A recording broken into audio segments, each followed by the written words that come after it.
오늘 말씀은 로마서 8장 1절부터 11절, 제목은 결코 정죄함이 없나니 입니다. 요즘 정치권에서 비리에 대한 재판 중 정인으로 나온 분이 판결을 받았습니다. 분명 자신도 유죄를 받을 것이라고 생각했는데 무죄가 되었어요. 여러 이유가 있겠지만 일단 이 사람은 자신의 모든 죄를 다 인정했습니다. 자신이 잘못했다는 것도 시인을 했고요. 처벌도 정당하게 받겠다고 했습니다. 반면 유죄를 받은 사람들은 정반대였죠. 자신들은 잘못함이 없다, 억울하다는 겁니다. 우리가 전형적으로 보게 되는 범죄자들의 모습입니다. 이번에 무죄를 받은 분처럼 그렇게 인정하는 경우를 보기가 어렵습니다. 누가 보더라도 범죄자인데 전혀 부끄러움이 없습니다. 현재 진행되고 있는 재판의 당사자들도 예외는 아닌 것으로 보여요. 이 모습을 우리들의 영적인 삶에 적용을 해봅시다. 우리는 아담의 후손이기에 처음부터 죄인이었습니다. 그러나 우리가 죄인이라는 사실을 성경을 만나기 전에는 알지 못했습니다. 현재 세상에 많은 불신자들이 그러합니다. 그들은 자신들을 향해 죄인이라고 하면 화를 냅니다. 죄 짓는 거 봤냐? 라고 항의합니다. 자기만큼만 되라고 할 정도입니다. 이런 사람들은 교묘하게 법을 악용한 후에 잘했다고 칭찬합니다.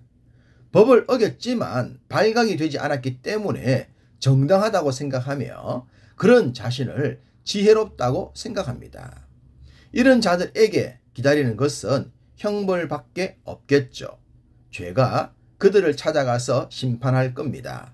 민수기 32장 23절, 너희가 만일 그같이 아니하면 여호와께 범죄함이니 너희 죄가 반드시 너희를 찾아낼 줄 알라. 자신이 행한 모든 잘못들이 자신을 낱낱이 까발리게 될 것이라는 말씀입니다.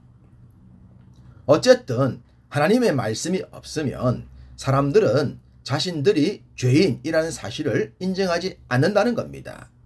이와는 반대로 주의 말씀의 은혜로 죄인임을 고백하면 어떤 삶을 살게 될까요? 앞서 바울이 오호라 나는 공고한 사람이로다. 이 사망의 몸에서 누가 나를 건져내랴 라고 하더라도 감사하게 된다고 했습니다. 비록 선을 행하고 싶으나 그렇지 않은 삶을 살더라도 주께 두 손 들고 나아오는 자들의 삶엔 특별함이 있습니다. 1절, 그러므로 이제 그리스도 예수 안에 있는 자에게는 결코 정죄함이 없나니. 할렐루야! 결코 정죄함이 없는 은혜가 기다리고 있습니다. 왜냐하면 그리스도께서 우리의 변호사가 되어주시기 때문입니다. 우리가 연약하여 어쩔 수 없었던 점들을 설명하여 정죄함을 받지 않게 하는 것입니다. 소위 무죄를 받게 하죠. 무죄라고 해서 범죄 행위가 없는 것은 아닙니다. 앞서 무죄를 받은 분도 범죄가 분명하지만 용서를 받았듯이 우리도 그리스도의 보혈의 은혜가 그런 자리에 이르게 하는 것입니다. 바울은 여기서 또다시 예수 그리스도의 성육신과 십자가의 대속의 죽음에 대해 이야기합니다. 죄로 인해 죽었던 죽을 인생들을 살리기 위해 그리스도께서 인간의 몸을 입고 오신 것입니다. 그리고 대속의 피를 흘려주셨죠. 바로 그것을 믿는 자, 그리스도께서 죄인인 나를 위해 죽어주셨다는 것을 믿는 자들만이 정죄함에서 벗어나는 것입니다. 이것이 가능한 것은 그리스도 안에는 생명과 성령의 법이 있기 때문입니다. 우리는 원래 죄인이라고 했죠. 그리고 영적으로는 죽은 존재라고 했습니다. 그것이 바로 죄와 사망의 법입니다. 모든 사람들은 태어남과 동시에 죄와 사망의 법의 지배를 받습니다. 마치 대한민국에서 태어난 모든 사람들이 대한민국의 법의 지배를 받는 것처럼 말입니다. 비록 대한민국의 법을 몰라도 법의 지배로부터 자유할 수는 없는 것입니다. 동일합니다.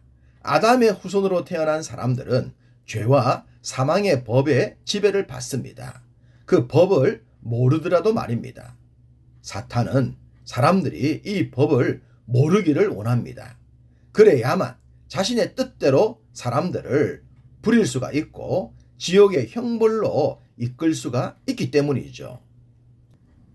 이랬던 인생들이 하나님의 은혜로 그리스도를 만나게 되면 그리스도께서 우리들의 죄를 대신하여 죽어주셨다는 것을 믿게 되면 죄와 사망의 법에서 해방하여 생명과 성령의 법의 지배를 받게 되는 것입니다. 그리고 그런 자들을 향해 하나님은 결코 정죄하지 않겠다고 하신 것입니다. 누구 때문에요? 우리 속에 계신 그리스도 때문이죠. 할렐루야! 이러니 우리가 주를 믿어야 할 이유가 충분하지 않겠습니까? 이것이야말로 진짜로 복 중에 복이지 않겠냔 말입니다. 우리는 범죄할 가능성이 있는 육신을 가졌지만 그리스도 안에 있음으로 인해 영적인 것을 생각하고 영적인 것을 추구하는 삶을 삽니다. 이런 삶을 살아가는 우리들에겐 생명과 평안이 주어집니다. 6절 육신의 생각은 사망이요 영의 생각은 생명과 평안이니라. 우리는 깨어지기 쉬운 질그릇과 같은 존재이지만 그리스도가 들어오심으로 인해 보배로운 그릇이 되었습니다. 그런 우리들에게 생명과 평안의 은혜를 날마다 부어주시는 것입니다.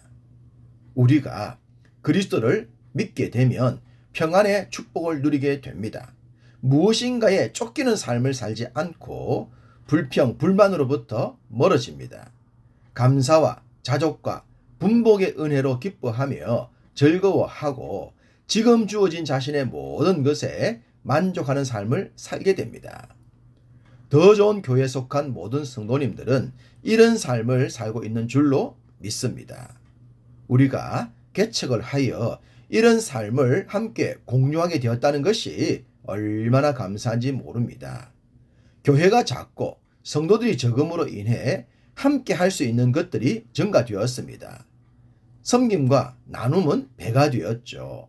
한 사람의 중요성을 더 많이 생각하게 되었고 작은 교회를 섬기는 목회자를 더욱 염려해주는 복을 누리게 되었습니다. 이것도 생명과 평안의 복이 주는 것이라고 할 수 있지 않겠습니까? 거듭난 우리들을 아무리 사탄이 위협하더라도 걱정하지 않으셔도 됩니다. 하나님의 약속이 있기 때문이죠. 9절 만일 너희 속에 하나님의 영이 거하시면 너희가 육신에 있지 않고 영에 있나니 누구든지 그리스도의 영이 없으면 그리스도의 사람이 아니라.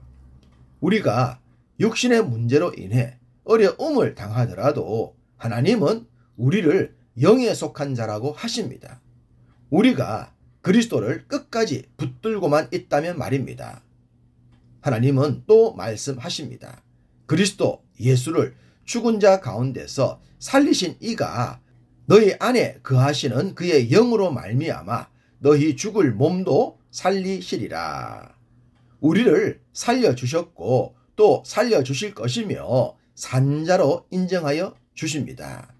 이런 은혜를 받았으니 이 복음 안에서 자유해야 하지 않겠습니까? 오늘도 이 복음이 주는 자유의 은혜로 충만하시는 여러분 되시기를 간절히 소망합니다.